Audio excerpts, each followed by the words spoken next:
Welcome to Planet Vrilock. This podcast is a Requiem for Sanity. Yeah, so the Solus have become a world disaster.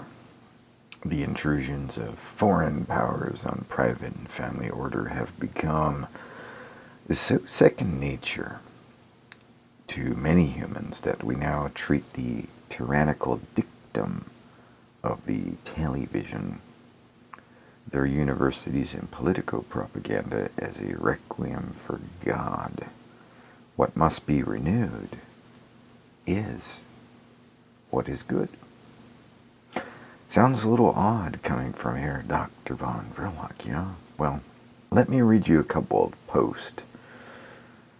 The Wisdom Post, an article I found, reads, and I do quote, "The electric activity in your brain increases and neutrons start to race as you watch TV for long periods at night. And don't watch TV to go into sleep." End quote.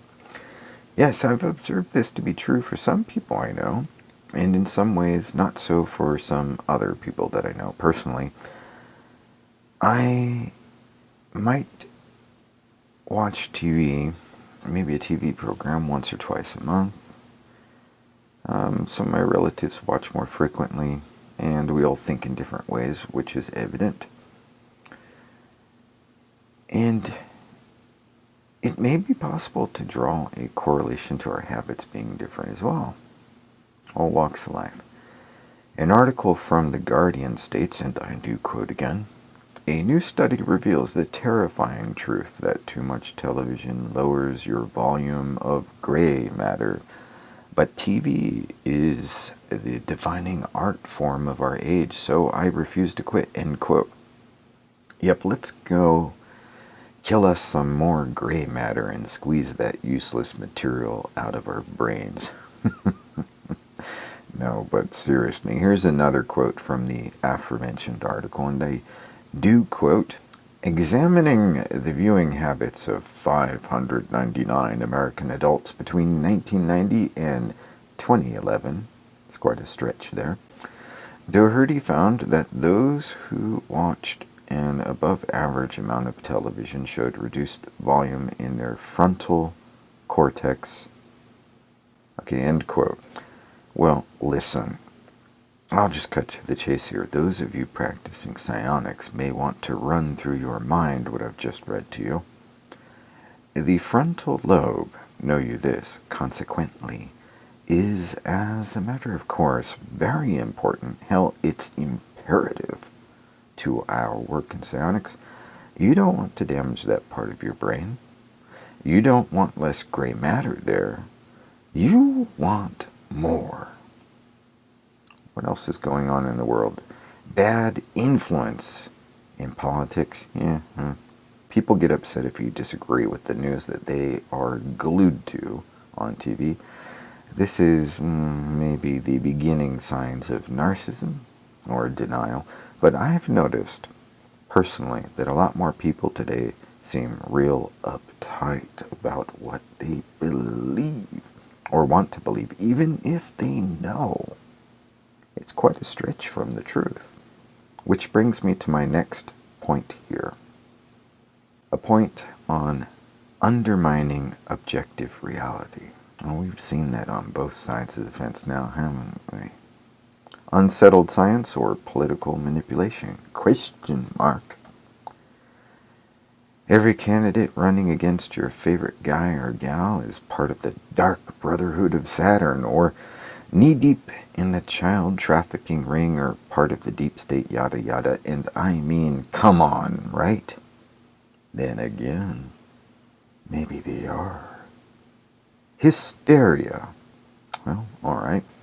Racism is running rampant in the world today, or we just believe the headlines on social, or whatever comes out of the WEF, right? Well, there is racism, but I think that's been around for what, like 1,000 years. I could tell you stories. Like the whole thing surrounding anti-Semitism actually dates back to the medieval times. So it was around, that influence had been sort of cultivating or enculturing people in Europe for hundreds of years. Did you know that? Well, it did. Yes, long before Adolf put it to use in his evil scheme to take over Europe. Is it bad? Yeah. Agree with him? No, I disapprove of prejudging people by their biological whatever, their skin tones or ethnicity. I mean, because I'm a minds kind of fella. No, I don't mean the platform. What I mean is I believe in spirit, energy, the quality of one's character. After all, psionics has nothing to do with our skin tone or whether we have an accent or whether we're straight or gay or bisexual or whatever. Psionics is just mental focus, mental energy, vibration. And that is singular.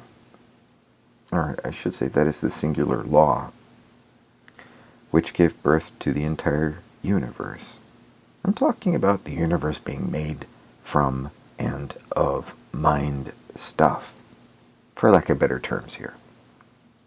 You know, I'm going to get real technical, but I thought I'd do sort of like a high-low podcast here. Everybody can understand what I'm saying, I hope.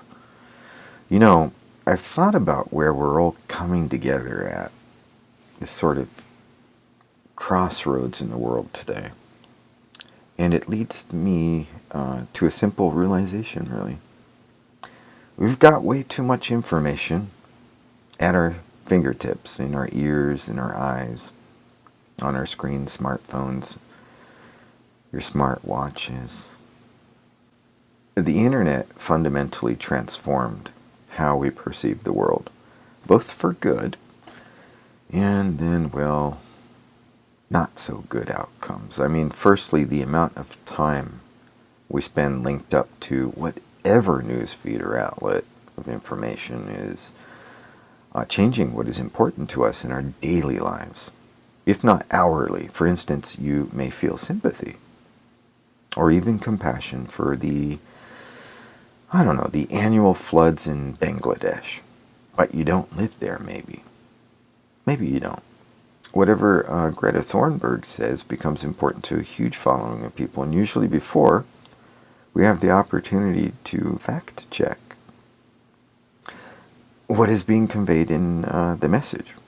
For instance, her recent arrest, you might have seen it, the latter followed by a few posts on social media featuring videos of Greta prepping for this film shoot with the police, who purportedly arrested her thereafter in the name of disruption or climate change or, well, what have you, right?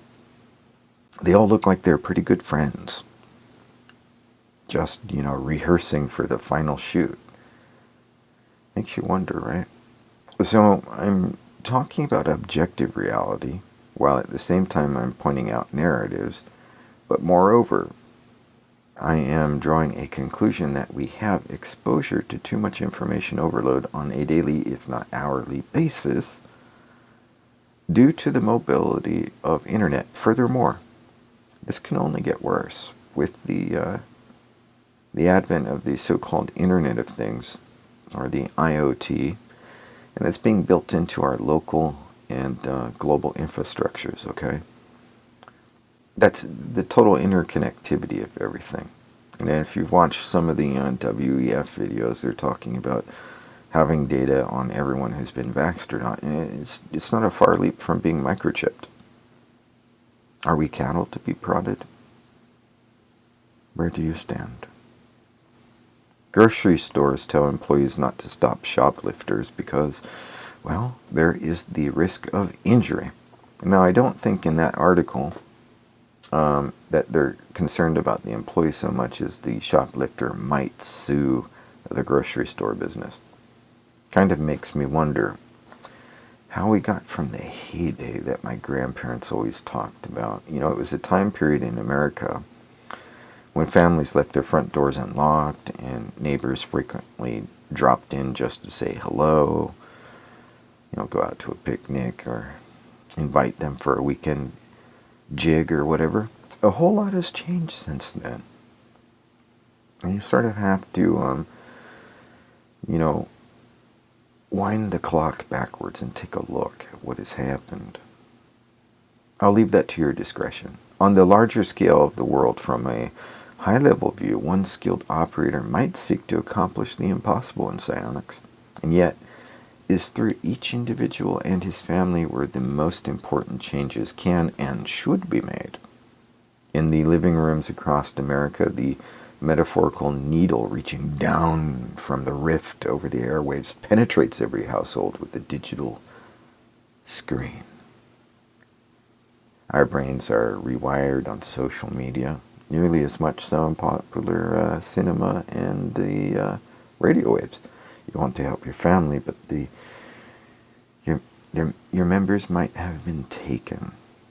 Your souls belong to another dictum, the tube, and whatever funnels down the channel into their minds, so attuned to what will displace the former warmth and familiarity, compassion of family. From the dictation of the state to the seemingly whimsical puns of the buffoons in entertainment, there is no questioning of most anything they are conveying into the minds of their loyal audiences. Captive audience, I might say. But that would be getting into frequencies. The smaller fellas, you know, they can't be told what's happening to them.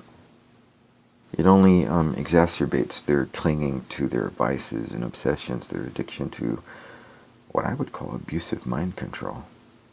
By smaller persons, we do not imply that individuals are by any means lesser than ourselves, but rather it is to say that perhaps they belong to a rather limited circle of labels and trivia, and therefore making them more aware of the ongoings of a hypocrisy has hitherto no avail. What can be done is what I have done myself with psionic rune-might, setting up the overall orlog, the web of synchronicities in life, and then crafting constructs which would capture, bring a situation back into balance and control, harmony. I advise you, my friends, take my Vril Fire and Ice video course. This will awaken the polarities of the universe in your mind's eye, bring it into balance and perspective for you, and allow you to forge the destiny which you deserve.